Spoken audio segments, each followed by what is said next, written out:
तो कैसे आप सबके एकदम केमिस्ट्री का मोस्ट वीवीआई क्वेश्चन सब लेके आ चुके हैं, जिसमें से निश्चित है कि ये 30 क्वेश्चन में से 10 क्वेश्चन आपके एग्जाम में रहेगा। केमिस्ट्री कुछ भी नहीं पढ़े तो फिर भी आपके लिए बहुत हेल्पफुल होगा, सारा कवर हो जाएगा। तो चलिए हम देखना स्टार्ट करते हैं कि श्वसन कैसी रासायनिक अभिक्रिया है। तो श्वसन जो है वो ऊष्माक्षेपी अभिक्रिया है। एक द्रव धातु का नाम बताइए। ये जो पारा है ना, एक द्रव धातु है जो साधारण अवस्था में द्रव के रूप में रहता है। आप लोग का थर्मामीटर जो होगा, उस थर्मामीटर में भी यही पारा रहता है। चलिए, ऑक्सीजन का संयोग क्या कहलाता है? ऑक्सीजन का संयोग क्या कहलाता है? तो ऑक्सीजन का संयोग ऑक्सीकरण कहलाता है। एक द्रव अधातु का नाम बताइए। तो ब्रोमीन जो होगा बालक, एक ये अधातु है और द्रव अवस्था में रहता है। दो निष्क्रिय गैसों का नाम लिखें। तो हीलियम और नियॉन जो बालक, जो ये दोनों निष्क्रिय गैस है। हाइड्रोजन का संयोग क्या कहलाता है? तो अवकरण कहलाता है। हाइड्रोजन का संयोग अवकरण कहलाता है। इलेक्ट्रॉन का त्याग क्या कहलाता है? तो ऑक्सीकरण या अवकारक कहलाता है। किसी पदार्थ का दो या दो से अधिक पदार्थों का भाग, दो या दो से अधिक भागों में टूटना क्या कहलाता है? तो वियोजन अभिक्रिया कहलाता है या वियोजन कहलाता है। एक धातु का दूसरे धातु से प्रतिस्थापना हो जाना क्या कहलाता है? तो विस्थापन अभिक्रिया कहलाता है।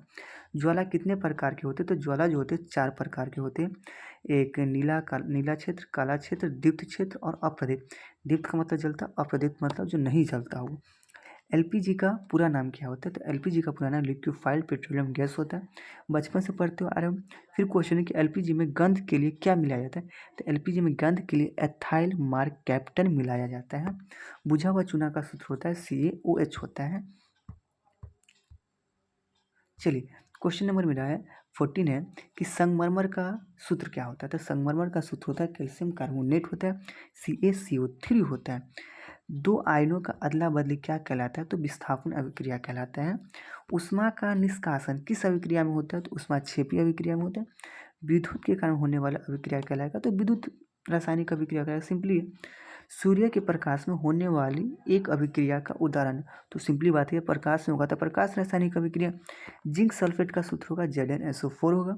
जल का सूत्र क्या आप सभी जानते हो कि H2O होगा जल का। इसका भार इंपॉर्टेंट रखता है कि 18 kg होता है। चिप्स की थैली में कौन सी गैस भरी रहती है? आप लोग खाए हैं बताइए। तो नाइट्रोजन गैस भरी रहती है। दूध से दही बना कैसा परिवर्तन है? क्लास 5-6 से ही पढ़ते हैं कि रासायनिक परिवर्तन है। रासायनिक समीकरण को क्यों संतुलित करना चाहिए? रासायनिक समीकरण को द्रव्यमान संरक्षण के सिद्धांत का पालन के लिए से संतुलित करना चाहिए। गैस और छिपका संकेत किस प्रकार से लिखा जाता है? तो गैस ऊपर और छिपका नीचे। मैग्नीशियम कार्बोनेट का सूत्र MgCO3 होता है।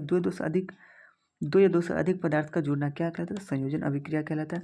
आई होप आपको अच्छे से समझ में आ गया। आप स्क्रीनशॉट ले सकते हैं, PDF मांग सकते हैं व्हाट्सअप या टेलीग्राम जाके। और अभी तक अपने चैनल सब्सक्राइब नहीं किया तो सब्सक्राइब कर लीजिए। और चाहते हैं कि इसका सब्जेक्टिव क्वेश्चन चाहिए तो जैसा कि आप देख रहे हैं, जल्दी से कमेंट करें, इसका सब्जेक्टिव क्वेश्चन भी मिल जाएगा। And thanks for watching.